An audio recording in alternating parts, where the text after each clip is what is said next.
Well, it's March, my friends, and that means it is the official start of the garden season because the spring equinox is coming. But really, no matter where you live at this point, if you're not thinking about what you're planting in the garden, you are already behind. But don't worry, that is what we are here for here at Epic Gardening. Myself, Jacques, and a bunch of members of the Epic Gardening ecosystem are going to talk to you about what we think you should be planting in March. So what you see here is something we've never done before. It is Brussels sprouts, but they have been weaved up like you would do with a tomato, like a Florida weave. And I don't even know why I'm telling you about this because my pick is not Brussels sprouts right now, although in a cold climate, you could definitely pull them off. I'm actually thinking about starting something that's gonna pay off later in the summer, and that is gonna be the eggplant. So for me, eggplants, I have a bit of a love-hate story with them. As a gardener, I love growing any crop that's intriguing, or really any crop at all. It's just fascinating to watch that process of growth. As an eater, I struggled to figure out how to make these make sense in the kitchen until I made eggplant parmesan with them from scratch, and I absolutely lost my mind at how delicious it was. So now eggplants have a real practical staple use in my garden plan because I know what to make with them. So there's a couple of varieties I think you should really consider. The first and most obvious is going to be Black Beauty. That is kind of the standard roundish, ovalish eggplant, high performer, and it's more or less kind of like your classic. Next up, we have this one called Long Purple. And although there are a lot of eggplants from Japan, as it's thought to have originated in Japan, this one is sort of an Italian variety, but nevertheless, it's still a purple eggplant, but it has that elongated shape, which of course makes it good for different uses in the kitchen. And because I know there's a lot of container gardeners out there, my bread and butter, where I came from in the garden, little apartment balcony, Jewel Amethyst is a great variety because, as you can tell from our beautiful seed packet artwork here, it will grow in a tiny little container and it'll produce almost like, there's a variety called fairy tale eggplants, kind of like that, but these ones are a bit more bulbous in their structure. It's almost like a miniature Black Beauty, but really for container gardeners, it's fantastic. Now, what you have to know about growing the eggplant is that it's a solanaceous crop. It's in the same family as tomatoes and peppers. All of these are a bit slower than your average seed to germinate. In fact, on the back of our packets, 10 to 20 days on eggplants, which is actually slower than even peppers or tomatoes. The way to speed it up is to make sure that you have appropriate soil temperature when you're germinating really anything in that family, tomatoes, peppers, but especially eggplants. They want the most heat at germination time as well as out in the garden. They can take the most sun in the heat of the summer, whereas like a tomato or a pepper might even have a bit of a burning effect on those leaves or sun scald on the actual fruit itself.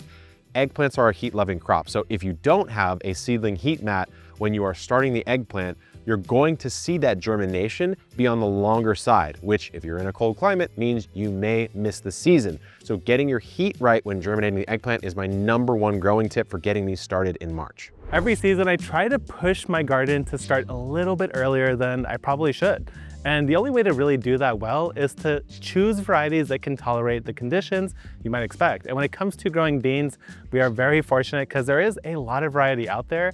And so what I've done here is I've chosen 3 separate types of beans, 2 bush, 1 pole, that will do great even in the cooler soil to get your head start in spring season. The first 2 are bush beans, and it's Jade and Royal Burgundy. Both of these varieties can tolerate colder or cooler soils, which means that they could get established, and by the time we hit April, they'll be ready to produce a ton of delicious beans. One's purple, one's green, so you get a little bit of variety in the kitchen. But if you live somewhere where it is just cold at the beginning no matter what, then you should probably just plant a runner bean. The Scarlet Emperor bean is something that has been adapted to grow in cooler climates, wetter climates. It can even be a perennial in some areas.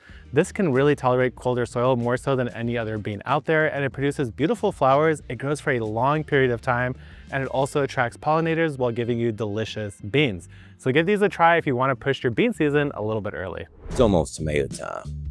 At least it is out here for me in Zone 8B, North Texas. Tomatoes always have a very special place in my heart because, believe it or not, the first fruit I ever grew was a Roma tomato with my grandmother.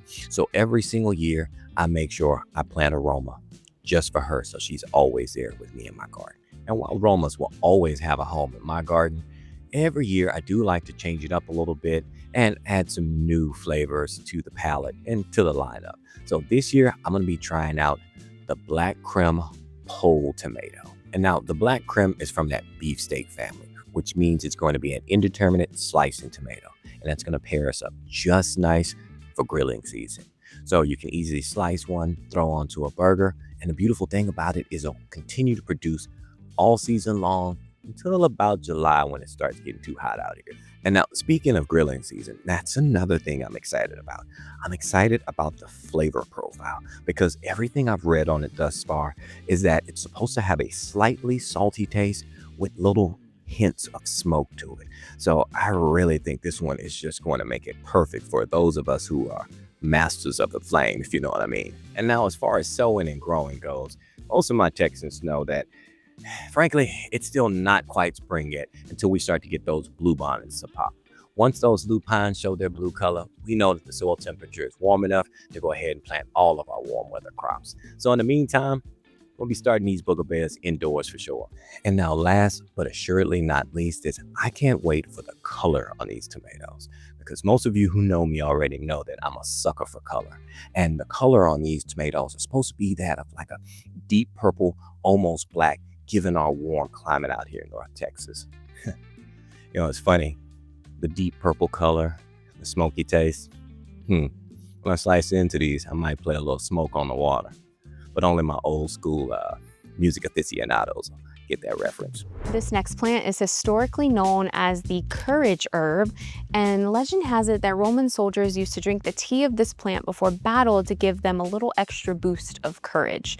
So if you need a little extra bravery in your life, don't forget to plant your borage. We want to plant borage towards the end of March, about 2 or 3 weeks before our last frost date here, which is the beginning of April. And we want to direct sow borage right out into the garden. Don't bother starting it inside because borage has a really long taproot and it does not like root disturbance, so it's best just sown right outside.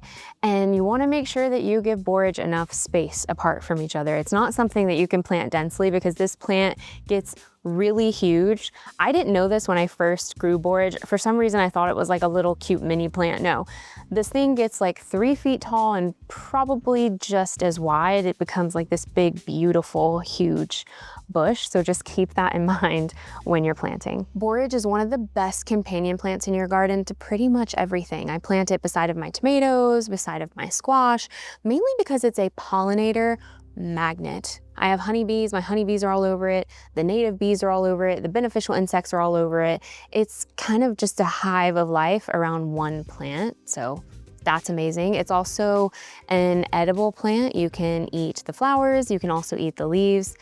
I'm not too keen on the leaves because they're fuzzy, but you can make your courage tea with the leaves, and it actually does make quite a nice, refreshing tea because borage tastes like cucumber. It's so weird because it has nothing to do with cucumber, but if you've never had a borage flower, you have to taste it because the taste is just straight up cucumber. And that's why I love to add the flowers on my food, especially salads. Borage is grown as an annual here, and it's a cool weather flower. It doesn't like the heat, so it tends to bloom to its full potential in the spring.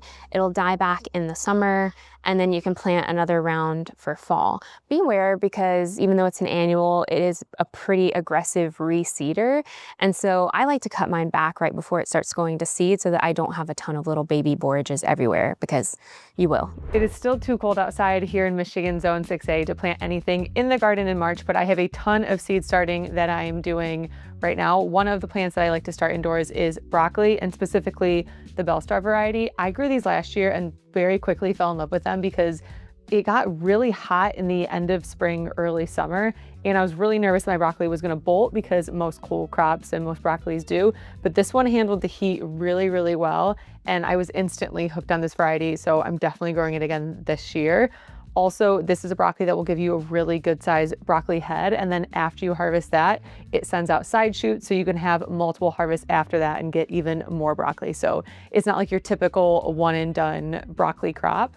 When I'm starting these ones, one thing I do differently than any of my other crops is rather than starting it in these smaller 6 cells that I typically do, I actually start it in these larger 4 cell trays just because the seedling is naturally really big and it grows quite quickly that if I were to start it in the smaller one, I think it just outgrows a little too fast. So I like to start it in these bigger ones. And then depending on how fast they grow and how the weather is doing, sometimes I keep them in here the entire time until they go in the garden. But usually if they're starting to outgrow them, I'll pot them up into a 5-inch pot. But Other than that, planting them and maintenance is really simple. Just like pretty much everything else, I fill up my trays with some pre-moistened seed starting mix, and then I poke a little hole in each of these. And broccoli seeds are really, really small. So it's honestly, for me, it's almost impossible to plant just one. So I usually just drop like 2 or 3 or however many I naturally kind of pick up with my fingers, and I put them in the holes, and then I just cover them back up with the soil. And because they're a cool crop, I am not using a heat mat for these. They naturally would be germinating a little cooler temperatures outside if you were to be direct sowing these. So I find that just the ambient room temperature in here, I think it's about 68-ish degrees is plenty for the broccoli. So just let these sprout and do their thing. And about 2 weeks before my last frost, I will go ahead and plant them outside. I really like seed starting broccoli early. That way I have a good sized seedling to plant into the garden as soon as the weather permits. And then I can get a really good sized broccoli head before it gets way too hot. Like I said, this variety is pretty good with heat, but if it gets like super hot in the summer, it's inevitable that it's gonna die. So if I can start it early enough and get into the garden early, I can get that nice large broccoli size head before the summer gets too hot. So this is definitely one you wanna be starting right now in March if you're in zone 6A. We're in my Central Florida garden in the month of March, and I am just reflecting on what was the most brutal cold winter that we have had in this area in several years. In fact, this winter, we learned the hard way that we're in a super cold microclimate on our land. I lost a few subtropical fruit trees learning this lesson. Now, cold weather isn't all heartbreak. There is one major upshot to getting really cold on the land, and that is in the pest control department. Because some of the pests that like to feast on our annual veggies are dormant and hiding out in the landscape and in the soil over the winter. But when it gets really cold, like it did this year, down to 19 degrees in my lowest area, that kills off the overwintering pests, and it does leave you with a better environment for growing those more sensitive crops. So this March, I'm gonna go heavy on the muskmelons. Specifically, I'm going for the Charente cantaloupe. This one matures in a fairly short amount of time, and that's really important in Central Florida because I'm anticipating some brutal summer rains that are gonna take these bad boys out if they stay too long in my garden. So I need them to mature quickly through the spring. Typically, the biggest issue with melons in this area is with pests. So I am anticipating a great melon year because we're going to have a lower pest pressure because of that cold. Aside from the pest problems, cantaloupe are fairly easy in my region. They love sandy soil, and I have got plenty of sand in my soil. And the young plants really want consistent watering, which I can provide because I have an automatic irrigation system that is directed right at the roots of the plant where they want it. So this metal raised bed is bumped right up against one of my fences, so I'm gonna take advantage of that, and I'm actually just going to train the melon vines right up against this back fence. I'm going to build little mounds in the soil here, about 6 inches apart. In each mound, I am going to sow 3 seeds. And of course, I'm gonna sow those seeds about a ½ inch deep. Once they germinate, I am going to thin these seeds to the strongest seedling. I'm gonna allow them to take over this fence, and this is going to be an excellent support for the vines as they grow. In the early months of spring, I am always racing to get something visually tall, beautiful, and to break up the sea of green that you tend to see. Now, I do love this beautiful green garlic patch, but I also want a little bit of color and something that will tower above me. And one of my favorite flowers to do that is the sunflower. Now, I also am interested in attracting tons of pollinators and birds to my garden, so I wanted to choose a variety that is branching. And right here I have 2 of my favorites, Vanilla Ice and Evening Sun. If you don't know what a branching sunflower is, it's one that will continuously send up multiple blooms all around it, instead of just producing like a single giant head like you would get from like a Mongolian giant. Now, all sunflowers are great. I'm not shooting those down, but if you want a long bloom season, the branchers are the ones that you want. Evening Sun, beautiful maroon red color with a little bit of yellow. Vanilla Ice has like an almost glowing white yellow color to it, and they are so stunning and they complement each other. So right here in the middle of my garden is going to be where I set up a few of my sunflowers. That way I can attract all the pollinators right into the central area of my space. And now the next plant that's in my gardening playlist, so to speak, is a purple powerhouse by the name of Purple Beauty Sweet Pepper. And now, while I grow peppers every single year, sweet peppers always have a special place in my heart. They always are my immediate go-to. And this purple pepper is definitely one of my favorites. Reason being is because it's not just about the flavor profile, which it's great by the way, but it's also the color contrast. Because if you think about it, you have this sea of green and hints of yellow and red in there, but then you contrast it with the purple. It really makes you think like, yeah, I want my garden to taste good, but I also want it to look good as well. Plus, it makes great for stuffed bell peppers. Talking about stuffed bell peppers, grilling season, can you tell that I'm hungry? But I digress. Growing peppers, of course, the soil temperature is still not warm enough out here in North Texas. So I'm going to definitely be starting these indoors. And what I'm probably going to end up doing is doing a little bit of scarification on the seeds, as well as soaking them for about 24 hours before I start growing them indoors. But now here's the beautiful part. When it comes to your peppers, you've got planting options. And that's what I love. I love having options, right? So it's not going to be a deep-rooted plant like, for instance, your tomatoes. So when it comes to peppers, you can plant them directly in soil, or you can plant them in raised beds. Or for my apartment and container growers, you can plant them directly in containers. They are perfectly fine with a container because their root depth is only going to be about maybe 10 inches deep, give or take. So if you're an urban gardener growing in containers, I definitely recommend you plant you some purple peppers out on your balcony. This next plant is one of the oldest cultivated herbs in history. It's so old that it's been found in ancient Egyptian tombs dating back 3,000 plus years. And honestly, you can't find me eating a pickle without it. I'm talking about dill. Dill does its best growing for culinary purposes in cooler weather. When it gets hot, it tends to immediately want to flower with all the other flowers. I mean, I don't blame it. But from a preserver standpoint, as our cucumbers are coming in, it's like our dill is already flowering and we're only left with flowers to put in our pickles, and which that's fine, but I prefer to have some leaves to put in my pickles. I found this variety, and this is called Tetra. It's a slower to bolt variety. I grew it last year and I found that while it's still bolted, it gave me just a little bit extra time to where my cucumbers were coming in and I still had leaves to actually put in my pickles. So if you live in the South, I definitely think that you should give this variety a shot. Dill has many more uses than just culinary, and that's why I love to grow it, and I always grow a ton of it every year because it's also a huge pollinator, attractor, and it's a host plant for the black swallowtail butterfly. I love to raise caterpillars, and black swallowtails are one of my favorite, so I always plant enough dill for me and for the butterflies and the pollinators. Dill is really easy to grow. It kind of grows like a weed, and that's why it has the nickname of dillweed. I like to direct sow it right out into the garden, and I like to just do a little bit of chaos sowing, a little bit of throw and grow, if you will. I just like to sprinkle the seeds along the soil, run my hands through. It doesn't really need to be buried very deeply. And then as they start coming up, I will thin them out to be about every 4 inches or so. Like borage, dill is grown as an annual here, but it does aggressively reseed itself. So beware, keep that in mind. However, you can save the seeds from dill and you can actually use them in cooking. They provide this kind of really light licorice kind of flavor, and they're really good on fish and vegetables. If you are growing a garden with the purpose to eat, like I am, I grow pretty much all vegetables because I really like to cook, then basil is a crop that you need to have in your garden, and it is a seed that I always start in March here in Michigan. This is one of the easiest herbs to grow, in my opinion. Not super finicky. There's not a whole lot of pests that go after it.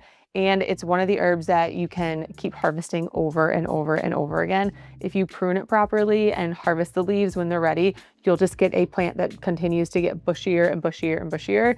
And it's really, honestly, it's like a beginner friendly one that if you are new to gardening or you don't have a lot of space, it does great in containers, does great in decks. Honestly, even in your windowsill, it'd do pretty well. So it's a really versatile herb that I always recommend people grow. And I just love it so much. It's a staple crop in my pasta sauces. I use it in a ton of cooking. I dry the leaves out. That way I can use them throughout the year. I use them fresh all summer. It is just so, so good. So this plant, again, seed starting really easy in a 6-cell. I just put a few seeds into my hand, and they need about a 1/4 inch depth. So I just poke my finger in here, take a few seeds, drop them in each hole. And just like other crops, I will thin this down to 1 once they come up. But for now, I'm just planting a couple to make sure I get good germination, covering them back up, and then just waiting for them to sprout. Again, I love growing basil. If you're new to gardening and want something easy, this is one I always recommend. And if you're somebody that loves to cook, there's nothing better than having fresh basil in your kitchen all summer long. So while I've talked tomato and powwowed about pepper, now it's time for a little bit of basil banter, because that's my trifecta right there. My spring gardening is going to be tomatoes, peppers, and basil. And I love basil. I mean, from Genovese to Thai basil, purple petra. Of course, I'll be growing all of those. But now this year, I'm going to try something a little bit different. And that's going to be cardinal basil. Now, of course, it's going to be for the color and then the flavor profile. But then it's also going to be for the smell. See, for me, the garden has to be a place that's going to appeal to all the senses. So I want to see it, taste it, touch it, and of course, smell it as well. Because when it comes to cardinal basil, it's going to strike all those chords with almost a rhythmic precision, because it's going to hit you from the unique shape, taste, and fragrance. You know what? That being said, instead of just putting it in my garden, I actually might use it as a centerpiece in my kitchen. And now, just like with the tomatoes and the peppers, of course, I'm going to be starting these seeds indoors. But the beautiful thing about basil is that I'm going to direct sow it all throughout the season, because I want to smell it everywhere I go. You know what? I love the scent so much, I might end up just crushing up some of the leaves and flowers and putting them in the cabin air filter of my truck. Now, since we had such a brutally cold winter, we have not got a lot of color in my raised bed garden right now. I did manage to snag a few pansies and transplant them into these hanging baskets, but I need more color. Therefore, this season, month of March, I'm going heavy on the nasturtiums. Now, nasturtiums are a bit tricky in Florida. I need to get them in the month of March because they don't love extreme heat and they won't tolerate frost and freeze. So I do aim to get my nasturtiums started in March because that's really the optimal month for these guys. I always make sure to plant nasturtiums all over the vegetable patch. I want them in the raised beds, hanging baskets. I'm gonna put a few in my strawberry jar. I really love the splash of color that nasturtiums provide, and of course, I appreciate that they are edible. Not only do I like to eat the flowers and the leaves in things like salads, but I also like to take the seed pods in the green stage and pickle them into like a mock caper. This bed's been a little bit drab. I had some early cucumbers that got killed off by the frost. I'm just gonna throw some extra nasturtium seeds throughout this bed just to give a little more punch, a little more personality. I'm a big fan of integrating edible flowers throughout the vegetable garden. I just think it looks beautiful. And since they're edible, it's not like it's a waste of space. This next crop has been the center of way too many E. coli outbreaks for me to not grow it at home. Lettuce is such an easy crop to grow, especially for beginners. I absolutely love this farmer's market blend, and I have grown it for years now, probably like 4 years. And I'm a lazy gardener. So I'm gonna teach you my lazy way to grow lettuce. When I was first starting out, I would grow lettuce very meticulously. I would space it just far apart, and then one little measly plant would come up and I would be like, that's it? That's lettuce? Now I have a more refined approach to growing lettuce. I love to just sprinkle the entire packet across the soil, run my hands through. I like to plant it very, very densely. I always ignore the spacing advice on the back of the seed packet. And I like to use lettuce as kind of like this living mulch. It grows really densely across the soil. I'll plant it in between things, like in between my broccolis and my cabbages. And that way it just protects the mulch and gives me food. To get the most out of your lettuce harvest in the spring, you have to succession sow your lettuce. It can't just be one and done because lettuce is such quick growing and we're eating it. And so I like to sow it every 3 weeks on the dot, sometimes even every 2 weeks, just because I eat a lot of lettuce in the spring.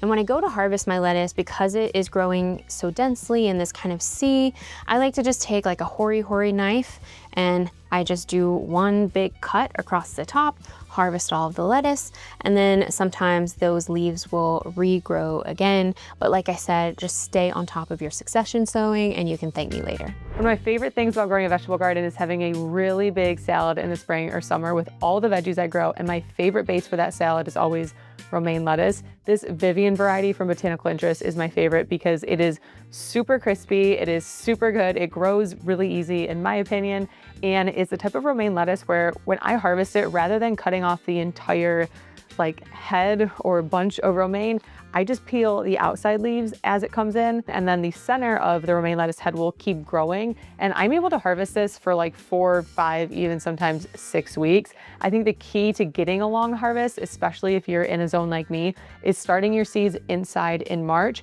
That way you have a nice little seedling to plant out a couple weeks before your last frost. That way it has a nice head start so it can grow all through the cool months and be nice and big before it gets too hot in the summer. Because if you're not getting a good size romaine plant until the heat of the summer, as soon as you're gonna wanna harvest this, that sun and that heat is gonna cause your plant to bolt and start going to seed and pretty much die off, and you're not gonna have a good harvest. So I always find people when they're like, I can't grow lettuce, what is the key? I always tell them you need to grow it in cool weather because that's where lettuce thrives. So I do like to start these inside right now in March, and these seeds are super easy to plant. I do a 6 cell in here, and then if they start to get pretty big, I will pot them up into a larger 4 cell before going into my garden, but that's always kind of like a game time decision based on how they're looking, how the weather's looking, etc. And these seeds are super easy. They only need to go about 1/8 of an inch to kind of like surface level. So I don't even dig a hole in these. I just push my finger down in here, and then I take a couple seeds and put them on top, because again, they don't need to go too deep. And then I'll take a little bit of soil, we'll steal it from the neighboring cell, and I kind of just sprinkle it over. And that has always worked for me really, really well. And then once again, when these germinate, I will thin these down to just 1 seedling. I put a couple seeds in each one just because better chance of germination that way, but eventually I will thin these down to 1, and they will grow to be about this tall or so before I put them in my garden. And then before I know it, I'll be harvesting fresh romaine lettuce from the garden and building my favorite summer salads. Now, the next vegetable that I'm gonna definitely be growing out here in Texas in the month of March is going to be a tried and true classic, and that's gonna be the Market More cucumber. Reason being is, look, I know that there's a multitude of different cucumbers that would grow with differing flavors and so forth, but the Market More has a proven taste, proven yield, and disease resistance. And that's going to matter out here in Texas. And now I'm gonna be growing that cucumber right over here in my lean-to hoop house. Hey, it's leaning, but it works. And now the reason why I'm, despite the lean, I'm gonna be planting my cucumbers out here in this hoop house is, one, I already have pre-existing trellising. So, remember, we wanna work like that fox, not that ox. And then secondly, is because I have my pre-existing garlic that I already grew from the last season. And now see, this garlic is gonna work as an awesome companion plant for our cucumbers because the aromatic smell is gonna drive off pests like cucumber beetles. And another reason is because this DIY chicken wire and PVC trellis is going to grant me another beautiful thing. And that's gonna be easy access, because as my cucumbers start to vine upward and then eventually grow down, I have easy access to come and go as I please. Now, as far as sowing and growing goes, this is definitely going to be a direct sow, and that's going to be in the late stages of March, maybe even first week of April, because cucumbers do not like to be grown indoors because they don't like to have their roots contained, and they definitely don't like to have their roots handled at all. So it's best to wait for the soil temperatures to warm up so that you can direct sow them and let them go from there. And now, as far as turnaround time goes, you're looking at a harvest of about 8 to 10 weeks out, and that's from your last direct sow. And you're going to get a plant that's going to be anywhere between 4 to about 8 feet long. So trellising is going to be essential because cucumbers take full advantage of that thigmotropism growth, grabbing onto anything in its path. So definitely make sure you trellis. And I don't know about you, it leaves me excited because I can't wait to cut into a nice, crisp Market More cucumber. Every month in the garden, I like the more ambitious crops, like something like an eggplant, like I mentioned, but I also like things that you can just pop, pop, pop wherever you want in the garden. Like take this bed right here. It's a bit of bok choy. There's a bit of mustard and some radish in here. I can just throw my next pick in here and not really worry too much. And of course, I'm talking about the bunching onion or the green onion. Believe it or not, there are a couple of different varieties of bunching onions or scallions, although they kind of all do look the same. Probably the most classic is white Lisbon. It's gonna be the one that you would probably see at a grocery store. But if you're really a green onion fan and you want more of both the green tops and that whiter, more oniony core down below, then you can try Tokyo Long White. These guys will get over a foot long, about 16 to 18 inches. They're a little more mild than the average green onion. And as far as planting goes, I'm not joking when I say you could rip this packet open and just sprinkle it all over like you would sprinkles on a cookie during Christmas. You just kind of let it go. Now you could do that, or you could be a little more strategic and come in, make a little depression in the soil, and you could pop in 5, 6, 7 seeds, let it sprout, let it bunch like its name implies, and then just kind of harvest it all at once, ripping it out, or coming through with shears, cutting it and letting it regrow a couple times. This is actually one of those crops that you can regrow well from its kitchen scrap as long as you have that root base. Alliums, in fact, are one of the more fascinating crops you can grow in the garden. So not only should you be considering these bunching onions, but you should also be thinking about your leeks, your bunching onions, and even your shallots at this time of year. And if you want specific growing tips on those crops, check this video out right here. Remember, all of our seed recommendations you can find at our seed store, botanicalinterest.com, or at over 5,000 stores around the country. We thank you for supporting us, and we'll see you next time. Good luck in the garden and keep on growing.